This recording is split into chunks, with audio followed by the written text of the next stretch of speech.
दोस्तों नमस्कार, मैं राकेश श्रीवास्तव। चुनाव आयोग अब अपने प्रेस कॉन्फ्रेंस को लेकर पिछले 24 घंटे से देश के हर नागरिक के मन में एक सवाल पैदा कर रहा है कि आखिर चुनाव आयोग इतना अगंभीर कैसे हो सकता है। यानी एक ऐसी संस्था जो देश भर में चुनाव आयोजित करती है, उस पर ऐसा विश्वास है कि जैसे सुप्रीम कोर्ट और देश की संसद में विश्वास होता है। लेकिन अगर चुनाव आयोग हास्यास्पद स्थिति का प्रस्तुतिकरण करे तो उस पर क्या कहेंगे। रविवार को जिस तरह से मुख्य चुनाव आयुक्त ज्ञानेश कुमार ने प्रेस कॉन्फ्रेंस करके करीब 1.5 घंटे तक मीडिया को संबोधित किया, उस दौरान ऐसा लगा जैसे प्रेस कॉन्फ्रेंस नहीं बल्कि चुनाव आयुक्त एक कहानी सुना रहे हैं और उस कहानी में कुछ भी नहीं है। राहुल गांधी पिछले लंबे समय से चुनाव आयोग पे लगातार आरोप लगा रहे हैं। उन्होंने कर्नाटक की एक सीट का, जहां पर चुनाव हुआ था विधानसभा का, उसका पूरा आंकड़ा पेश कर दिया और बताया कि कैसे कैसे यहां पर गड़बड़ी हुई, किस तरह से फर्जी वोटिंग हुई। लेकिन चुनाव आयोग के पूरे प्रेस कॉन्फ्रेंस में कहीं भी राहुल गांधी के जो आरोप है उसका जवाब नहीं दिया गया। उल्टे राहुल गांधी को ही चेतावनी दे दी गई कि अगर उन्होंने एफिडेविट नहीं दिया तो ये मान लिया जाएगा कि उनके आरोप बेबुनियाद है। ये कौन सा तर्क है। दूसरा, जब ये सवाल किया गया उनसे कि आप एक ऐसा डाटा क्यों नहीं प्रस्तुत करते हैं जिसे पढ़ा जा सके, उस पर भी बेतुका सा जवाब सामने आया। जवाब ऐसे ऐसे सामने आए कि उसे सुनकर हंसी कम और गुस्सा ज्यादा आता है कि आखिर एक ऐसी संस्था जो स्वायत्त संस्था है, जिस पर देश भर के लोगों का भरोसा रहा है, वो ऐसे बयान कैसे दे सकता है। जब सीसीटीवी फुटेज की मांग जो विपक्षी दलों द्वारा की जा रही है उस पर सवाल किया गया तो उन्होंने बहन, बेटी और बहू की इज्जत का हवाला दे दिया। जब कहीं भी चुनाव होते हैं वहां वोटिंग जहां पर होते हैं वहां पर सीसीटीवी कैमरे लगे हो। सीसीटीवी कैमरे इसलिए ही लगे होते हैं ताकि हर व्यक्ति की गतिविधि पर नजर रखी जा सके। इसमें बहन, बहू, बेटी का सवाल कहां से आ जाता है। आखिर उनकी निजता का हनन कहां से हुआ। यह किसी के कमरे के अंदर जाकर लगाया हुआ सीसीटीवी कैमरे नहीं है। एक ऐसी जगह है जहां पर हजारों लोग वोट करने के लिए आते हैं, ऐसी जगह का सीसीटीवी फुटेज मांगा जा रहा है। आखिर ये कौन सा तर्क है कि बहन, बेटी और बहू की निजता का हनन होगा। और साथ ही उन्होंने ये भी हवाला दे दिया कि 2023 में सुप्रीम कोर्ट ने इसे लेकर एक फैसला सुनाया था और इसमें उन्होंने निजता के हवाला का जिक्र किया था। यानी सीधे तौर पे मुख्य चुनाव आयुक्त ज्ञानेश कुमार हाल ही में सुप्रीम कोर्ट में जो सुनवाई चल रही है उस दौरान जिस तरह से सुप्रीम कोर्ट ने उन्हें निर्देशित किया है कि आप सारे सीसीटीवी फुटेज जारी करें या जो वोटर लिस्ट के जो लोग बाहर किए गए हैं उनकी लिस्ट जारी करें, उसकी खींच नजर आ रही थी। पूरे प्रेस कॉन्फ्रेंस में मुख्य चुनाव आयुक्त ज्ञानेश कुमार तमतमाए हुए थे। ऐसा लग रहा था कि वो किसी गुस्से का इजहार कर रहे हों।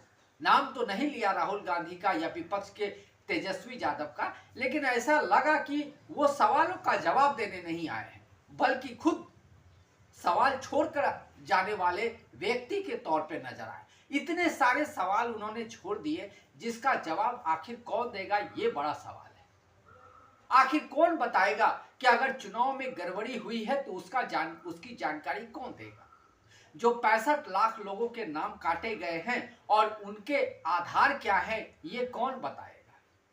सबसे दिलचस्प सवाल यह है कि जब उनसे पूछा गया कि जब राहुल गांधी ने आप पे आरोप लगाया है तो उसका जवाब देने की बजाय उल्टा आप राहुल गांधी से ही एफिडेविट क्यों मांग रहे हैं, इस पर उन्होंने कहा है कि 1, 2, 5 अगर वोटर्स की बात होती तो वो इसका जवाब देते, लेकिन 1 लाख से अधिक वोटर्स की बात है तो ऐसे में बिना एफिडेविट लिए हुए कैसे हम बताएं। आखिर उन्हें ये जानकारी देनी होगी कि आखिर वो किस आधार पे 1 लाख से अधिक लोगों को इस कैटेगरी में खड़ा कर रहे हैं जहां फर्जी वोटिंग की बात कही जा रही है। निश्चित रूप से उनका सवाल सही है, लेकिन वही चुनाव आयोग महीने भर के अंदर 65 लाख लोगों के नाम वोटर लिस्ट से बाहर कर देता है और इसका जवाब भी देने को तैयार नहीं है कि आखिर किस वजह से उन लोगों के नाम काटे गए।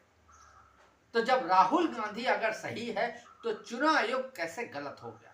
चुनाव आयोग का जो यह आंकड़ा है कि राहुल गांधी के 1 लाख लोगों के आंकड़े देने के लिए उन्हें एफिडेविट चाहिए, उन्हें जानकारी देनी होगी कि आखिर किस आधार पे वो ये बता रहे हैं। तो आम नागरिकों को भी ये जानने का हक है कि 65 लाख लोगों के नाम जो बाहर किए गए उसका आधार क्या है, आखिर उसकी वजह क्या है। चुनाव आयुक्त ऐसा लग रहा है कि सवालों का जवाब कम दे रहे थे, राजनीतिक दृष्टि से बयानबाजी ज्यादा कर रहे थे।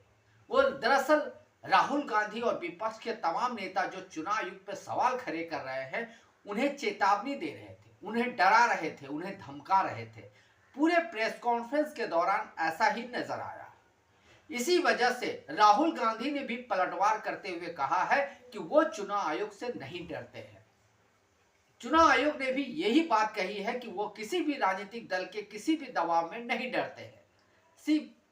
सीधे तौर पे राहुल गांधी ने भी इसका पलटवार किया। सबसे दिलचस्प सवाल यह है कि जब राहुल गांधी ने 1 घंटा 11 मिनट का प्रेस कॉन्फ्रेंस किया था, कर्नाटक की एक महादेवपुरा सीट का जिक्र किया था, उसको आपने एफिडेविट देने के लिए नोटिस भेज दिया। लेकिन कुछ दिनों के बाद जब भारतीय जनता पार्टी के नेता अनुराग ठाकुर प्रेस कॉन्फ्रेंस करके कई विधानसभा और कई लोकसभा सीट का जिक्र करते हैं और वहां पर वोटों की हेराफेरी का आरोप लगाते हैं, तो उसे कई दिन बीतने के बाद भी चुनाव आयोग ने नोटिस नहीं भेजा है।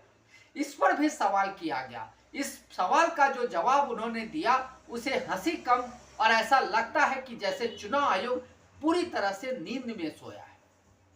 मुख्य चुनाव आयुक्त ज्ञानेश कुमार ने कहा कि हम किसी भी राजनीतिक दल के साथ भेदभाव नहीं करते हैं, जो भी इस कैटेगरी में आता है या जो भी इसके दायरे में आएगा उनके साथ उचित कार्रवाई की जाएगी। आखिर कब की जाएगी? जब राहुल गांधी प्रेस कॉन्फ्रेंस कर रहे थे उसी दौरान आपका नोटिस पहुंच गया। लेकिन अनुराग ठाकुर के प्रेस कॉन्फ्रेंस के कई दिनों बीत जाने के बाद भी उसका नाम तक आप नहीं ले पा रहे हैं। आखिर ये कैसी मजबूरी है? तो क्या जो विपक्षी दल आरोप लगा रहे हैं या जिस बात का दावा लगातार किया जा रहा है कि मुख्य चुनाव आयुक्त और पूरा चुनाव आयोग किसी खास दल के लिए काम कर रहा है, वो आरोप सही है? और अगर सही नहीं है तो अनुराग ठाकुर को अब तक क्यों नहीं नोटिस भेजा गया? क्यों आपका तमाम तरह के जो सवाल है उसमें सीधा जवाब नहीं आया? क्यों गोल मोल जवाब देते हुए नजर आए? और ऐसा लगा कि पूरे प्रेस कॉन्फ्रेंस के दौरान आप चुनावी प्रक्रिया समझा रहे थे। इस देश के अधिकांश लोगों को, जो भी वोटर हैं, उन सभी को मालूम है देश की चुनावी प्रक्रिया। उसे समझाकर आपने वक्त ही जाया किया। जो सवाल उठाए गए थे पत्रकारों की तरफ से उसका जवाब चाहिए था कि आखिर इतनी हड़बड़ी में बिहार में एसआईआर क्यों लागू किया गया, जबकि कुछ समय पहले ही एसएसआर लागू किया गया था, जो चुनाव आयोग की तरफ से ही समीक्षा का कार्यक्रम है वोटर लिस्ट की। उसके बाद अचानक से आपको बिहार में एसआईआर की जरूरत क्यों पड़ गई? ऐसे समय में जब बिहार में बाढ़ की स्थिति है, बारिश का मौसम है और बड़ी संख्या में लोग बिहार से बाहर रहते हैं, ऐसे समय में एसआईआर की जरूरत क्यों पड़ गई? और जिस बहू बेटी महिला की निजता का आप जिक्र कर रहे थे, उनके प्रति आप अपनी सिंपैथी जता रहे थे, उन्हीं बिहार में 31 लाख लोग महिलाओं के वोटर लिस्ट से नाम काट दिए और उसका आप जवाब भी नहीं दे रहे हैं कि आखिर नाम क्यों काटे गए।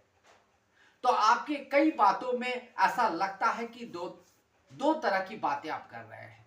समझ में नहीं आ रहा कि किसे पकड़े और किसे छोड़ दिया जाए। तो रविवार का जो पूरा प्रेस कॉन्फ्रेंस था, ऐसा लगता है कि चुनाव आयोग के पूरे इतिहास का सबसे घटिया और मजाक बनाने वाला प्रेस कॉन्फ्रेंस था। निश्चित रूप से इस प्रेस कॉन्फ्रेंस के बाद ये बात और भी पुख्ता होती जा रही है कि विपक्ष जो आरोप लगा रहा है उसमें कुछ दम तो है। आज के लिए बस इतना ही। अगर आप हमारे श्रोता हैं तो आप हमें जो लाइक और सब्सक्राइब करें। तब तक के लिए नमस्कार।